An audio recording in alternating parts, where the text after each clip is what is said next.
From across the room, with only one candle for illumination, the woman's face looked as young as the hand. But up closer, although the outlines of the beauty were still there, within the frame of the old loveliness there were lines and bumps and sags. The skin no longer stretched taut against the high cheekbones, the long, imperious nose, the almond-shaped eyes. It lay softly against them, tracing and revealing every hollow.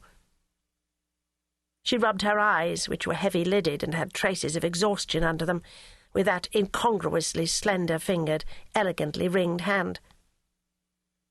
Sighing, she dipped her pen in ink and began to write. To Henri III, the most Christian King of France, 8th of February, 1587. Monsieur mon beau-frère, estant par la permission de Dieu, Royal Brother, having, by God's will, for my sins, I think, thrown myself into the power of the Queen, my cousin, at whose hands I have suffered much for almost 20 years, I have finally been condemned to death by her and her estates.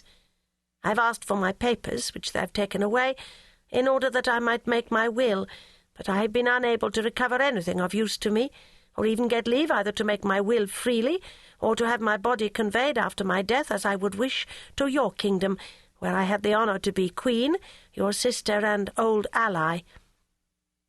Tonight, after dinner, I have been advised of my sentence. I'm to be executed like a criminal at 8 in the morning. I have not had time to give you a full account of everything that has happened, but if you will listen to my doctor and my other unfortunate servants, you will learn the truth, and how, thanks be to God, I scorn death, and vow that I meet it innocent of any crime, even if I were their subject. The Catholic faith and the assertion of my God-given right to the English throne are the two issues on which I am condemned. She stopped and stared ahead as if her mind had suddenly ceased to form words, or she had run out of them. The French language was soothing, lulling. Even terrible things did not sound so heinous in French. Her mind could not, dared not, form them in Scots. Ce porteur et sa compagnie, la plupart de vos sujets. The bearer of this letter and his companions, most of them your subjects, will testify to my conduct at my last hour. It remains for me to beg your most Christian Majesty, my brother-in-law and old ally, who have always protested your love for me, to give proof now of your goodness on all these points. Firstly, by charity, in paying my unfortunate servants the wages due them. This is a burden on my conscience that only you can relieve. Further, by having prayers offered to God for a queen who has borne the title Most Christian Queen of France, and who dies a Catholic stripped of all her possessions. I have taken the liberty of sending you 2 precious stones, talismans against illness, trusting you will enjoy good health and a long and happy life. Accept them from your loving sister-in-law, who, as she dies, bears witness of her warm feelings for you. Give instructions, if it please you, that for my soul's sake part of what you owe me should be paid, and that for the sake of Jesus Christ, to whom I shall pray for you tomorrow as I die, I be left enough to found a memorial mass and give the customary alms. Wednesday at 2 in the morning. Your most loving and most true sister, Marie Reine, Queen of Scotland. She put down the pen, blinked once.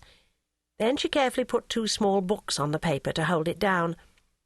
Each movement was delicate but weary. The fine, slender fingers stretched out once, then rested. She blew out the candle.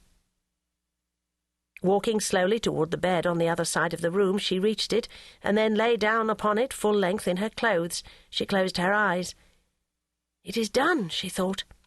The life that began at the lowest point in Scotland's fortunes has followed that fortune and now is finished. A small curve of a smile played about her lips. No, I am finished, or rather I would be finished. Oh, Jesu, let me not fail now. Book 1. Queen of Scotland, Queen of France, 1542 to 1560. Chapter 1. In the smoky blue mist it was impossible to see anything except more mist.